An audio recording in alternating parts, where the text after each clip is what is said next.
राधे राधे जी सभी को, जय श्री श्याम। बंधुओं, बात करते हैं आज श्राद्ध पक्ष की। और श्राद्ध हमें कैसे करना चाहिए, श्राद्ध की क्या विधि है, कब से श्राद्ध प्रारंभ हो रहे हैं और श्राद्ध में क्या क्या हमें करना चाहिए, इन बातों पर आज हम चर्चा करते हैं। सबसे पहले बात करते हैं कि श्राद्ध में क्या क्या करना हमें चाहिए। बंधु, हमारे जो पूर्वज हैं उनके लिए हम श्राद्ध करते हैं। ये 16 दिन का श्राद्ध पक्ष होता है, जो पूर्णिमा से लेकर के अमावस्या तक 16 दिन चलता है। और हमारे पूर्वजों की तिथि जिस दिन होती है उस दिन हम उनके नाम से श्राद्ध करते हैं। और लेकिन उसकी सही विधि क्या है, सबसे पहले ये जानते हैं। और श्राद्ध की किसका किया जाता है ये भी हम जानेंगे। जिस दिन हमारे किसी पूर्वज का श्राद्ध हो तो उस दिन प्रातःकाल हमें विशेषकर उस दिन उनके नाम से तर्पण करना चाहिए। जो कुसा हो, कुसा लेकर के कुसा की जो जड़ होती है उस जड़ से और पानी में, जल में तिल डाल करके और उनके नाम से हमें तर्पण करना चाहिए। अन्य जो पितृ हैं हमारे, उनको भी तर्पण हम प्रतिदिन कर सकते हैं। उस दिन विशेषकर हमें करना चाहिए। ब्राह्मण भोजन कराना चाहिए। ब्राह्मण को वस्त्र, फल, मिठाई, दक्षिणा दे करके प्रसन्न करना चाहिए। और अगर हम अपनी किसी पूर्वज की तिथि मना रहे हैं, श्राद्ध कर रहे हैं, वो अगर कुंवारे थे तो कुंवारा ब्राह्मण, और अगर वो विवाहित थे तो विवाहित ब्राह्मण, और अगर स्त्री है, हमारी कोई माता, दादी, परदादी है, तो एक स्त्री ब्राह्मणी को हम भोजन कराएं। भोजन से पूर्व हमें ग्रास निकालनी चाहिए।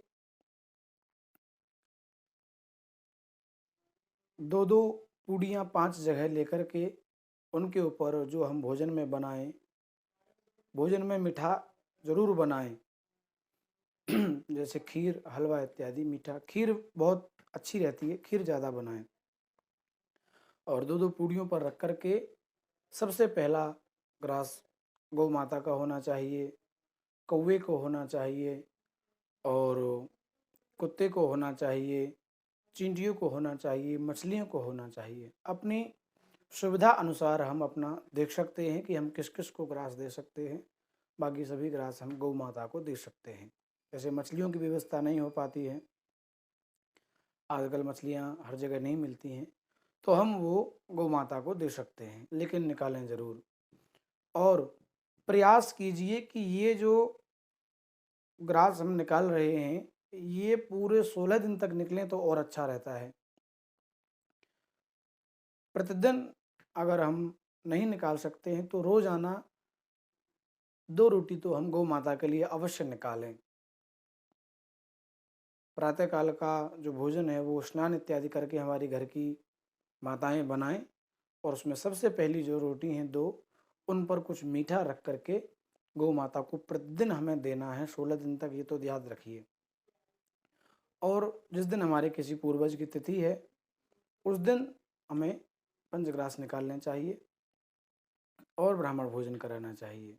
उनको द्रव्य इत्यादि, वस्त्र इत्यादि दे करके विदा करना चाहिए। वस्त्र ध्यान रखें, सफ़ेद वस्त्र हों। पितरों के नाम से सफ़ेद वस्त्र दिए जाते हैं। फल मिठाई भी हम दे सकते हैं। अगर नहीं व्यवस्था है तो दक्षिणा से सब पूर्ति हो जाती है, दक्षिणा दे करके हम विदा करें। लेकिन बात आती है, बहुत लोगों को भी ये जानकारी नहीं है कि हमें अपने कौन कौन से पितरों का श्राद्ध करना चाहिए। जो व्यक्ति घर में सबसे बड़ा है उनसे ऊपर की जो पीढ़ी है उनसे श्राद्ध प्रारंभ होते हैं। जैसे कि मैं आपको साधारण तरीके से अगर समझाऊं, मैं अभी हमारे पिताजी हैं तो अभी पिताजी ही हमारे श्राद्ध करते हैं। वैसे हम सब सम्मिलित होते हैं, लेकिन पिताजी के हाथ से ही श्राद्ध होता है। तो पिताजी अपने पिताजी का श्राद्ध करते हैं और अपने दादाजी का श्राद्ध करते हैं, फिर अपने परदादा का श्राद्ध करते हैं। इस प्रकार 3 पीढ़ियों तक पिता, पितामह, परपितामह, इस प्रकार स्त्रियों में भी माता और दादी, परदादी, ये 3 पीढ़ियों का श्राद्ध हमें करना चाहिए। उसमें भी अगर हमारे कोई भाई, चाचा, ताऊ, कुंवारा अगर चला गया हो, उनका भी हमें श्राद्ध करना चाहिए। अन्यत्र हमारे इस 3 पीढ़ियों में जितने भी हमारे पूर्वज मृत्यु को प्राप्त हो जाते हैं, उनका हमें श्राद्ध करना चाहिए। बहुत जगह ऐसी प्रथा चल गई है कि केवल पिताजी तक ही लोग सीमित हैं या फिर दादाजी तक ही सीमित हैं। ऐसा नहीं है, परदादा, परदादी का भी श्राद्ध हमें करना चाहिए। 3 पीढ़ियों का श्राद्ध और तर्पण हमें करना चाहिए। हो सके तो प्रतिदिन 16 दिन तक हमें उनके नाम से जल देना चाहिए। जल देने की प्रक्रिया मैं आपको बता दूं, हमारा जो सीधा हाथ है, इसके प्रथम जो उंगली है तर्जनी, और ये जो अंगूठा है, इसके मध्य से यहाँ से हमें जल देना है। ऐसे दोनों अंजलियों में अंजलि बना करके ऐसे दोनों हाथ से और इस प्रकार से जल हमें देना है और तर्पयामी बोलना है। जल में कच्चा दूध और तिल हम मिला सकते हैं। नदी में अगर जाएं तो हमें कुछ भी मिलाने की आवश्यकता नहीं है, नदी के जल से ही तर्पण हो जाता है। और प्रयास कीजिए कि कुसा हो, और कुसा को, जो कुसा का निचला भाग होता है, जड़ होती है, जड़ को यहाँ पर लगा करके इस प्रकार से तर्पण हमें करना चाहिए। दूसरी बात अब हम करते हैं कि श्राद्ध ना करने से क्या हमें नुकसान हो सकता है, श्राद्ध क्यों करना हमें आवश्यक है। बंधुओं, हमारे जो पूर्वज हैं, उनसे हमें दुनिया में पहचान मिली है, उनसे ही हमें हमारे गोत्र मिले हैं, एक दुनिया में अपना एक वर्चस्व मिला है, उन्हीं की संपत्ति हम भोग रहे हैं। तो हमारा ये फर्ज बनता है, कर्म बनता है, धर्म बनता है कि हम उनके नाम से श्राद्ध करें। और जो श्राद्ध नहीं करते हैं, उनके यहाँ बहुत सारी समस्याएं खड़ी हो जाती हैं। पितृदोष लग जाता है। पितृदोष लगने से बच्चों की शिक्षा में, हमारे काम काज में, हमारे घर की शांति में अनेक प्रकार की बाधाएं उत्पन्न हो जाती हैं। संतान उत्पन्न होने में दिक्कत होने लगती है, कई बार वंश वृद्धि में दिक्कत आ जाती है, विवाह नहीं हो पाते हैं समय पर बच्चों के, और घर की जो आमदनी है, लक्ष्मी प्राप्ति के, व्यापार के जो साधन हैं, उनमें रुकावटें, अड़चनें आने लगती हैं। ये सब लक्षण पितृदोष के ही हैं। इसलिए हमें श्राद्ध पक्ष में अपने पितरों के श्राद्ध जरूर करने चाहिए। अपने पितरों को अगर हम प्रसन्न कर लेंगे तो हम दुनिया की 70-80% बाधाओं से बच जाएंगे। और जो श्राद्ध नहीं करते हैं, ग्रंथों में ऐसा वर्णन है कि जो अपने पितरों का तर्पण नहीं करता है, तो उनके पितृ उनका रक्त पान करते हैं। और जो व्यक्ति अपने पितरों का श्राद्ध नहीं करता है, उनके पितर उनका मांस भक्षण करते हैं। ऐसा ग्रंथों में वर्णन है, महापुरुषों ने ऐसा बताया है। इसलिए श्राद्ध हमें अवश्य करने चाहिए। और तिथि अनुसार जिस दिन हमारे किसी भी पूर्वज की तिथि हो, उसी दिन हम श्राद्ध करें। ये हम अपने आसपास के ब्राह्मणों से जानकारी ले सकते हैं। और हम इस वीडियो की डिस्क्रिप्शन में भी ये सब चीज़ें हम लिख देंगे कि किस दिन कौन सा श्राद्ध है, तो आप अपने देख करके, पढ़ करके उसके अनुसार कर सकते हैं। और विस्तार से अगर आपको और चीज़ें जाननी है तो हमारी पिछले साल की भी श्राद्ध पक्ष की वीडियो है, हमारे यूट्यूब चैनल पे है, उसकी लिंक भी हम इस डिस्क्रिप्शन में डाल देंगे। और तिथियाँ जो एकादशी आती है, एकादशी के दिन तो अन्न वर्जित होता है। और अगर हमारे किसी पूर्वज की पुण्यतिथि है, उस दिन उनका श्राद्ध है, तो एकादशी को श्राद्ध कैसे करें, ये भी जानना बहुत ज़रूरी है। उसके लिए हमने पिछले वर्ष एक वीडियो बनाई थी, वो भी हमारे यूट्यूब चैनल पर है, और उसकी भी लिंक हम इस वीडियो के डिस्क्रिप्शन में डाल देंगे, वो भी आप वहाँ जा करके देख सकते हो। अमावस्या के दिन भी क्या करना चाहिए, ये भी एक वीडियो है, उसकी भी लिंक आपको डिस्क्रिप्शन में मिलेगी।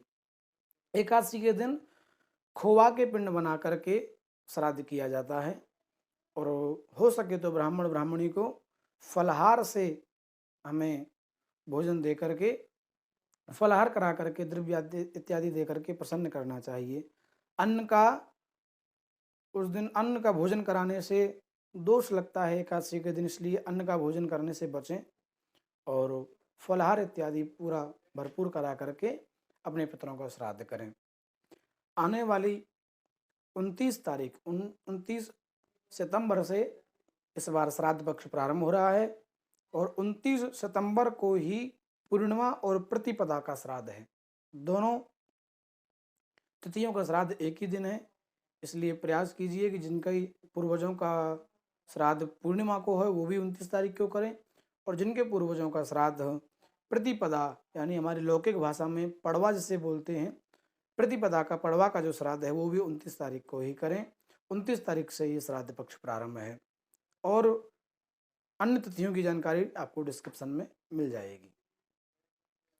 अन्य किसी भी जानकारी के लिए अगर आपको श्राद्ध पक्ष से जुड़ी कोई भी जानकारी और चाहिए तो उसके लिए आप हमारे दिए हुए इस नंबर पर संपर्क कर सकते हैं। अन्य किसी भी जानकारी के लिए आपका कोई भी प्रश्न है, आध्यात्मिक है, धार्मिक है, आपके जीवन से जुड़ी हुई समस्याओं का कोई प्रश्न है तो आप हमारे इस नंबर पर संपर्क कर सकते हैं।